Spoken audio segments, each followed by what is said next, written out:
Fala investidores, beleza? O Lucas novamente aqui com vocês. Pessoal, no vídeo de hoje vamos falar um pouquinho sobre o fundo imobiliário de base 10, o MCHF11, um fundo hedge fund que investe em CRIs e em outros fundos imobiliários. Será que vale a pena investir nele? Por qual motivo a sua cotação e seus dividendos vêm caindo nos últimos meses? É o que vou procurar responder aqui no vídeo de hoje. Sempre lembrando que o vídeo não é recomendação nem de compra e nem de venda de nenhum ativo. Se o fundo lhe interessar, cabe a você procurar se aprofundar, entender melhor como é que o fundo funciona, ver se ele se encaixa nos seus critérios de investimento e aí sim você poder investir. Essa é uma decisão pessoal. Se o canal te ajuda de alguma maneira, já deixa aí seu like, uma maneira de você mostrar seu apoio e agradecimento. E deixa aí nos comentários se você investe no MCHF11 ou se pretende no futuro investir nele. Deixa aí a sua opinião sobre esse fundo. Então vamos lá, pessoal. Na última sexta-feira, o MCHF11 ele fechou a sua cotação aqui no valor de R$ 8,82. Então é um fundo de base 10, tem um valor aí muito acessível. Nos últimos 12 meses, o seu preço ele oscilou entre os R$ 8,07, que foi a sua mínima, e os R$ 9,42, que foi a sua máxima. Se observarmos o seu gráfico aqui dos últimos 6 meses, ele vem caindo desde aqui do início do mês de setembro. Podemos ver que no mês de setembro ele estava nessa faixa aqui dos R$ 9,37,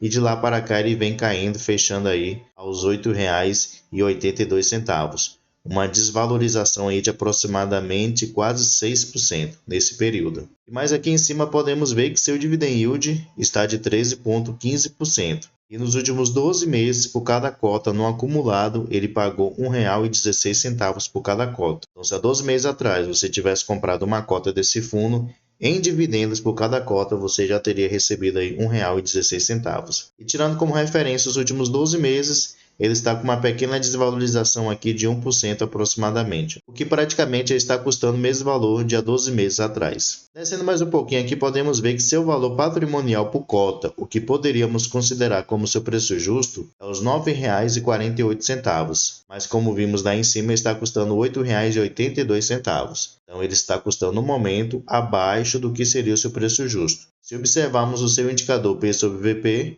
atualmente ele está aqui de 0,93. Isso quer dizer que o fundo ele está com desconto de 7% para o que seria o seu preço justo. Sempre lembrando, quando um fundo, um FIAGRO, um FIINFRA, ele estiver com seu P sobre VP abaixo de 1, quer dizer que ele está com desconto, então ele está com deságio, custando mais barato. E se ele estiver acima de 1, quer dizer que ele está com ágio, custando mais caro. Sempre proporcional ao valor que o P sobre VP ele estiver. Atualmente esse fundo tem um patrimônio aqui de 306 milhões de reais, então ainda é um fundo pequeno. Conta com caixa até interessante de 48 milhões de reais, o que corresponde atualmente a 15% do seu patrimônio, e tem um pouco mais de 86 mil cotistas. E sua liquidez média diária gira aqui na faixa dos 900 mil reais, quase R$ 1 milhão. Descendo mais um pouquinho aqui, podemos ver que seu último rendimento anunciado, e que vai ser pago aqui no dia 21/11, então na próxima semana, foi de 8 centavos por cada cota. Ele anunciou esse valor aqui no dia 13/11. E aqui mais nós podemos ver o seu histórico de pagamentos desde que esse fundo ele começou a pagar rendimentos aos seus cotistas lá no mês de agosto de 2021 para cá. Podemos ver que ele vem caindo, os seus rendimentos. Assim como vários fundos imobiliários de papel também vem caindo os seus rendimentos no decorrer desse tempo. Lembrando que os CRIs são o seu principal investimento atualmente, como eu vou mostrar aqui no seu relatório gerencial. Então estou aqui agora, pessoal, no seu último relatório gerencial do mês de outubro de 2023. Então vamos ver aqui algumas informações correspondentes a esse fundo. Primeiramente, é um fundo que teve início lá no mês 7 de 2021. A sua gestão é feita pela Mauá Capital. Ele tem aqui uma taxa de administração de 0,77% ao ano. Descendo mais um pouquinho aqui, podemos ver que ele tem uma taxa de administração de 0,18% ao ano e uma taxa de performance de 20% sobre o que exceder a variação do INFIX. Mais embaixo aqui podemos ver o comentário do gestor, então ele vai falar algumas movimentações que ocorreram no mês de outubro correspondente a esse fundo. Então ele menciona aqui o seguinte, que ao longo do mês de outubro, ele realizou a venda do CRI residencial Campo Belo no montante de 9,9 milhões de reais. E a rentabilidade dessa operação foi de 21% ou IPCA mais 13,5% ao ano. Ele também fala aqui sobre algumas vendas que ele realizou de alguns fundos imobiliários. ele diz que venderam 4,5 milhões dos fundos DGAR11 e JSRE11, ambos com ganho de capital, o que gerou uma rentabilidade aqui de aproximadamente 16% ao ano. Ele também fala aqui que adicionalmente ele recebeu 1,2 milhão referente à amortização do fundo GTLG11. E por final ele continua dizendo aqui que o MCHF11 continua com a carteira alocada de maneira diversificada e resiliente e diz que todos os seus CRIs, que são seus ativos de crédito, estão em dia com seus pagamentos. Então é um fundo que não tem sofrido aí com situações de calote. Aqui ao lado nós podemos ver a taxa média dos seus CRIs. Podemos ver o seguinte aqui, que sua taxa média ponderada é de IPCA mais 10,3%, o que é considerado de ativos high yield. Não são aqueles tipos de ativo que traz uma maior rentabilidade, porém tem um maior risco também. Porém, se levarmos em consideração o rendimento que atualmente o MCHF11 ele está pagando pelo risco que ele tem, não compensa investir nele. Então é um fundo que está pagando pouco para um alto risco. Então, pelo menos na minha visão, não compensa o risco-retorno que esse fundo ele está proporcionando, já que ele está pagando menos de 1% ao mês de rentabilidade aos seus cotistas. Aqui podemos ver que atualmente o seu patrimônio está dividido da seguinte maneira. Ele tem aqui 150 milhões de reais investidos em CRIs que são estruturados pela própria gestora Mauá Capital, por isso que está aqui considerado estruturados. E ele tem outros CRIs de crédito, que ele tem um valor investido aqui de 62 milhões de reais. Então podemos ver o seguinte, os CRIs que estão estruturados pela própria gestora é de IPCA mais 12,9%. Então é uma rentabilidade muito alta mesmo. E seus outros CRIs está aqui com IPCA mais 10,3%. Então, como eu mencionei, ele tem um alto risco, mas não está trazendo uma boa rentabilidade aos seus cotistas. Por esse risco aqui, ele tinha que estar pagando pelo menos 1,20% ao mês ou até mais que isso. E além dos seus CRIs, ele também investe aqui em outros fundos imobiliários, que atualmente ele tem aqui um pouco mais de 50 milhões de reais investidos, o que corresponde aqui a 12% do seu patrimônio atual. Mais embaixo aqui ele fala um pouquinho sobre o seu guindaste de distribuição de rendimentos. Então a gestão menciona que até o final desse segundo semestre, no caso até dezembro, a previsão é pagar entre 8 centavos e 10 centavos por cada cota em dividendos. Acredito eu, como o IPCA nesses últimos meses ele não veio muito bom, acredito que seus dividendos ficarão aí na faixa dos 8 centavos mesmo, ou pode subir até os 9 centavos. Mas 10 centavos acredito eu que ele não volte a pagar, pelo menos por enquanto. Mas 10 centavos acredito eu que por enquanto ele não volte a pagar. Mais embaixo aqui, pessoal, nós podemos ver o seguinte, tendo como referência aqui o mês de setembro de 2023, atualmente os seus CRIs estruturados correspondem a 49% do seu patrimônio, os seus CRIs de crédito correspondem a 21% do seu patrimônio, e ele dividiu aqui os seus fundos imobiliários entre fundos de CRI e fundos de tijolo. Então, os fundos de papel atualmente correspondem aqui a 10% do seu patrimônio atual, e os fundos de tijolo correspondem aqui a 6% do seu patrimônio atual.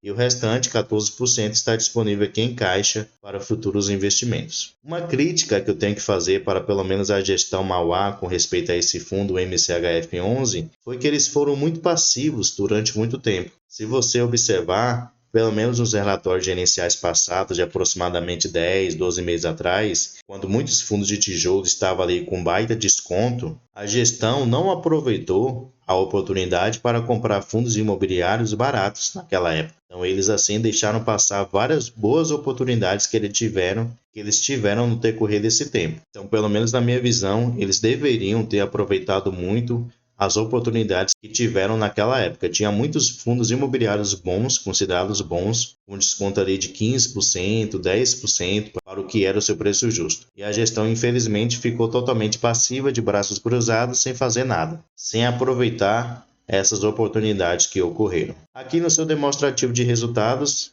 aqui está mostrando correspondente ao mês de setembro de 2023, podemos ver que ele teve uma receita total aqui de 3,4 milhões de reais. As suas despesas somaram aqui 584 mil reais e no final ele teve uma receita líquida de 2.840.000 reais, que corresponde a 9 centavos por cada cota. E ele distribuiu o valor de 2.911.000 reais. o que é um pouco mais aqui de 9 centavos por cada cota. Então, como pelo menos aqui não menciona que ele tinha reserva acumulada, provavelmente ele pegou assim dinheiro do seu caixa para poder manter esse valor em dividendos. Mas uma crítica aqui que eu tenho que fazer nesse relatório gerencial é que ele só fala aqui sobre as suas despesas, porém ele não especifica quais são elas, né? Poderia colocar aí quais são suas taxas ou outras despesas que ele teve no decorrer do tempo. E podemos ver, se compararmos com o mês de abril com o mês de maio, a sua despesa era bem pequena, de R$ 166 mil.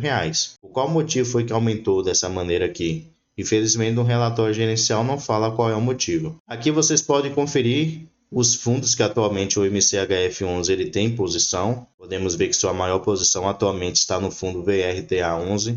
Então, pelo menos com os seus fundos ele é bem diversificado, né? Ele não tem assim alta exposição a nenhum desses ativos. E ele tem fundos até considerados interessantes. Mas como eu falei, ele deixou passar várias oportunidades que ele teve de um ano atrás de aproveitar e aumentar sua posição nos fundos imobiliários, especialmente tijolo. Podemos ver que atualmente 61% dos fundos que ele investe são de recebíveis, então são fundos de papel, e o restante de 39% são fundos de tijolo. E aqui por último, pessoal, ele faz um resumo sobre cada um dos CRIs que atualmente ele também tem, sobre os seus CRIs estruturados e também os CRIs de crédito. Ele vai fazer aqui um resumo sobre cada um dos seus devedores, no caso as empresas que pegaram dinheiro emprestado do MCHF11, e também vai falar sobre as garantias que foram dadas por cada um desses devedores. Se você quiser pesquisar melhor, você pode conferir aí cada uma dessas empresas. Aqui ele vai falar quem é o devedor, a taxa de juros, a porcentagem que o valor corresponde ao patrimônio do MCHF11 e o valor emprestado em cada uma dessas operações. Então, pessoal, esse é o fundo imobiliário MCHF11, um fundo aí que tem um valor bastante acessível, custa menos de R$10. É um fundo hedge fund, então ele tem aquela flexibilidade em investir de maneira diferente, porém no momento ele só investe em CRIs e em outros fundos imobiliários. Mas como eu falei, fica aí a crítica para com o fundo que foi praticamente passivo no decorrer desse ano de 2023, deixando passar várias oportunidades de comprar vários fundos imobiliários de tijolo bons com ótimo desconto. Então ele poderia ter comprado naquela época, aproveitado o caixa que ele tinha disponível